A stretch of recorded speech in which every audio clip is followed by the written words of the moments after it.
Hello everyone. So today we are going to discuss about phylum Protozoa. आज हम phylum Protozoa के बारे में बात करने वाले हैं। अगर हम प्रोटोजोआ को देखेंगे, प्रोटोजोआ का मतलब क्या है? तो इसमें जो प्रोटो है उसका मतलब फर्स्ट है और जोआस का मतलब है लिविंग, फर्स्ट लिविंग भी बोल सकते हैं। जो टर्म प्रोटोजोआ है वो गोल्ड फसनरी स्टेडिया प्रोटोजोआ को हम प्रोटोजोलॉजी बोलते हैं, और जो इसको पढ़ता है, इस पर रिसर्च करता है, डॉक्टरेट करता है, उसको हम प्रोटोजोलॉजिस्ट बोलते हैं। जो हमारे प्रोटोजोआ हैं ये प्रोटिस्टा में आते हैं, क्योंकि जो मेंबर्स ऑफ प्रोटोजोआ है उनको हम यूनिसेलुलर यूकेरियोट्स बोलते हैं। ठीक है, इसलिए प्रोटोजोआ किस में आते हैं? प्रोटिस्टा में, क्योंकि इसके मेंबर जो हैं वो यूनिसेलुलर यूकेरियोट्स हैं जो मैच होते हैं प्रोटिस्टा से। यूनिसेलुलर यूकेरियोट्स का मतलब हुआ कि सिंगल सेल हैं, ट्रू न्यूक्लियस हैं, और अदर सेल ऑर्गेनेलीज लाइक हम माइटोकॉन्ड्रिया का बोल सकते हैं वो प्रेजेंट होती हैं। जो प्रोटोजोआ है वो कॉस्मोपॉलिटन या हम बोलते हैं यूबिक्यूटस नेचर भी दिखाते हैं। अब आप बोलोगे कि कॉस्मोपॉलिटन यूबिक्यूटस होता क्या है? इसका मतलब ये है कि जो प्रोटोजोआ का डिस्ट्रीब्यूशन है वो एक पर्टिकुलर पार्ट में नहीं जाता है, particular part of world, particular area में पाया नहीं जाता है, जबकि इसका डिस्ट्रीब्यूशन वर्ल्ड वाइड है। थ्रू आउट द वर्ल्ड इनका डिस्ट्रीब्यूशन हम देखते हैं। ये फ्रेश और मेरीन वाटर में पाए जाते हैं, ये फ्री लिविंग होते हैं, ये सिम्बियोटिक रिलेशनशिप दिखाते हैं, ये कॉमेंसलिज्म, इनको हम कॉमेंसल्स भी बोलते हैं, और ये पैरासिटिक नेचर भी दिखाते हैं। अब हम इनको थोड़ा और अच्छे से देखेंगे। सबसे पहले हम इनकी बॉडी कवरिंग के बारे में बात करेंगे। हम दो टाइप्स ऑफ कवरिंग हम इनकी बॉडी पे देखते हैं। एक हम देखते हैं कि इनकी बॉडी कवर्ड होती है प्रोटीनेशियस लेयर से, जिसको हम पेलिकल बोलते हैं। उसमें हमारा यूग्लिना आता है, पैरामीशियम आता है और ट्रिप्नोसोमा आता है। और दूसरा हम देखते हैं कि इनकी बॉडी जो है वो शेल से कवर होती हैं, इसलिए हम इनको शेल्ड प्रोटोजोआ भी बोलते हैं, जिनकी बॉडी शेल से कवर होते हैं। इसमें आर्सला आता है, डिफ्यूजिया आता है एंड एल्फीडियम आते हैं। सिंपल है ये। तो ये इम्पॉर्टेंट याद रखना है कि जो ये प्रोटीनेशियस लेयर होता है उसको हम पेलिकल बोलते हैं। बाकी एग्जांपल्स तो आपको याद रखने ही रखने हैं, क्योंकि आपको वहाँ पे ये नहीं पूछेंगे कि कितनी टाइप्स ऑफ कवरिंग है, वहाँ पे वो पूछेंगे कि किस में प्रोटीनेशियस लेयर प्रेजेंट होता है, उसकी एग्जांपल आपको दी होगी या बोलनी होगी, या डिफरेंट टाइप्स ये प्रोटोजोआ के नाम बोले होंगे, आपको बोलना होगा इनमें से किसके पास प्रोटीनेशियस लेयर प्रेजेंट है, पेलिकल किस में है। तो ऐसे क्वेश्चंस आते हैं। अगर हम एग्ज़ाम के हिसाब से देखेंगे, अगर एग्ज़ाम्स में क्वेश्चंस आते हैं, अगर हम जितने हम अपने आंसर्स में एग्जांपल्स मेंशन करेंगे, इतना हमारा इवैल्यूएटर जो है अच्छे से मतलब वो अच्छे मार्क्स हमें देता है। इसके बाद अगर हम देखेंगे नंबर ऑफ़ न्यूक्लियस, इसमें नंबर ऑफ़ न्यूक्लियस अगर हम इसकी बात करेंगे तो वेरिएबिलिटी देखने को मिलती है नंबर ऑफ़ न्यूक्लियस में। सिंगल न्यूक्लियस, बाई न्यूक्लिएटेड होते हैं, मल्टी न्यूक्लिएटेड होते हैं।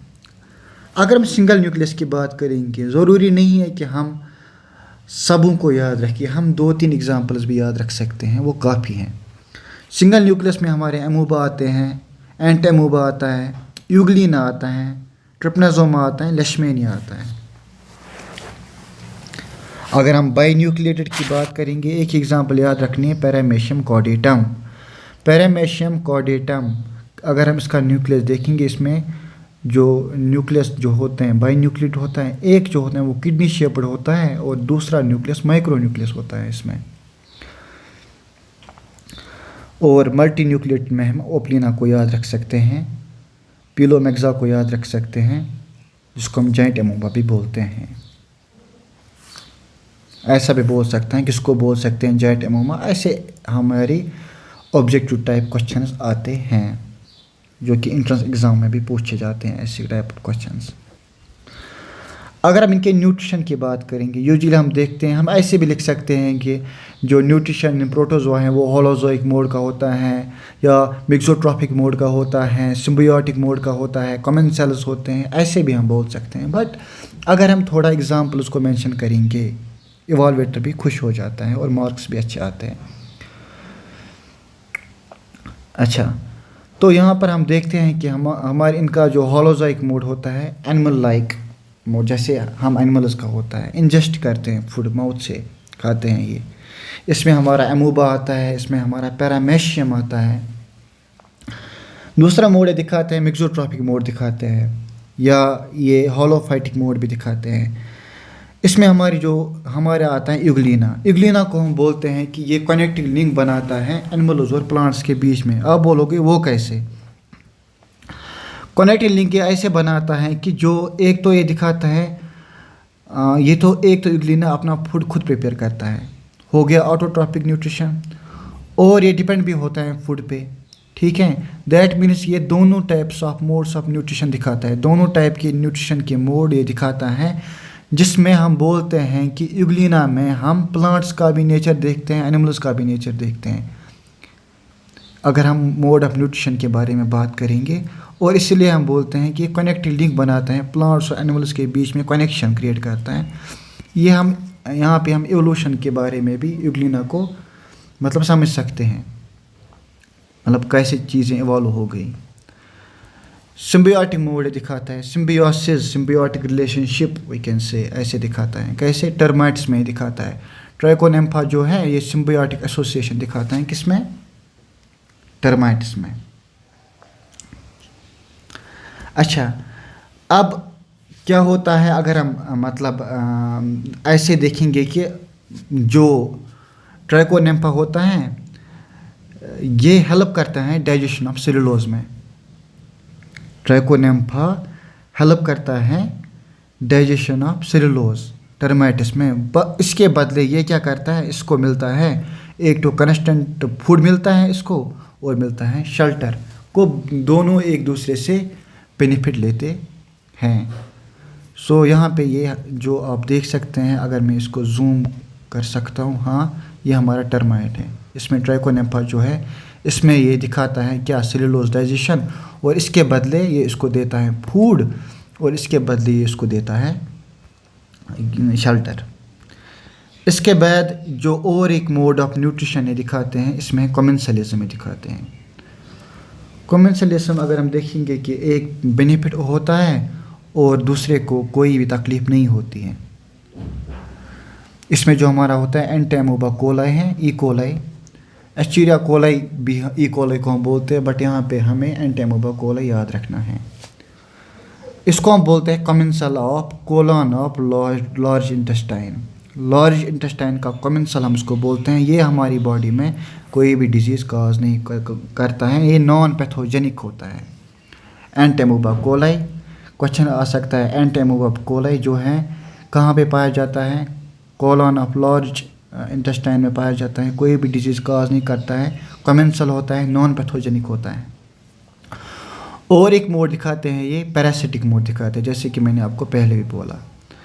अच्छा, अगर हम एग्जांपल देखेंगे इसकी, कौन दिखाता है पैरासिटिक मोड? मोनोसिस्टस दिखाता है पैरासिटिक मोड। ये होता है parasite of seminal vesicle of frog. जो सेमिनल वेसिकल ऑफ फ्रॉग है वहाँ पे ये मोनोसिस्टस पाया जाता है। अच्छा, अगर हम और कुछ प्रोटोजोआन्स के बारे में बात करेंगे, एंटेमोबा हिस्टोलिका जो है ये इंपॉर्टेंट है, हमें याद रखने। ये कॉज करता है एमोबियासिस या एमोबिक डिसेंट्री भी हम बोल सकते हैं। कौन करता है कॉज? एंटेमोबा हिस्टोलिका। यहाँ पे हमने क्या पढ़ा? एंटेमोबा कोलाई। तो इसमें और इसमें फ़र्क है, ये नॉन पैथोजेनिक होता है बट ये करता है, ये बॉडी में डिजीज़ काज करता है। प्लाज्मोडियम करता है मलेरिया, ठीक है। ट्रिपनोसोमा करता है स्लीपिंग सिकनेस, और जो हमारा लेशमेनिया है ये करता है काला आज़ार या दम फीवर, ठीक है। ये सारे हमने डिस्कस किए और आई होप कि आप सबको